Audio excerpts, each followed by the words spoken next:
Sirach chapter 15 verses 15 to 20. No one does he command to act unjustly. If you choose you can keep the commandments, they will save you. If you trust in God, you too shall live. He has set before you fire and water, to whichever you choose, stretch forth your hand. Before man are life and death, good and evil, whichever he chooses shall be given him. Immense is the wisdom of the Lord, he is mighty in power, and all-seeing. The eyes of God are on those who fear him. He understands man's every deed. No one does he command to act unjustly, to none does he give license to sin. The word of the Lord, of Sirach, is a major source for understanding the Jewish wisdom tradition of the Hellenistic age, 323 BC to 146 BC. Sirach was a scribe and sage, a wise man, who conducted an academy, or a school, in Jerusalem.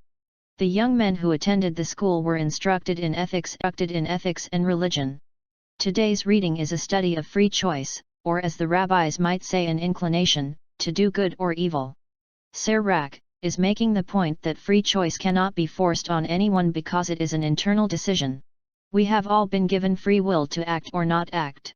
If your decision to act is with the 10 Commandments, one can expect, for the most part, all things will go well.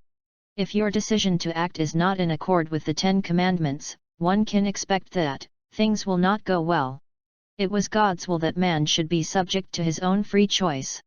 Sirach chapter 15 verse 14, when God, in the beginning, created man, he made him subject to his own free choice. If you have free will you can choose to be either good, or bad. Have you considered God doesn't want to send anyone to hell? You have to choose that on your own, by using your free will to be bad. Verse 15, if you choose you can keep the commandments, it is loyalty to do his will. This loyalty proves your faith. Verse 16, there are set before you fire and water, to whichever you choose, stretch forth your hand. Disloyalty earns the fire, of hell. Loyalty earns the water, of life. Verses 18 to 20 point out is all-powerful and wise.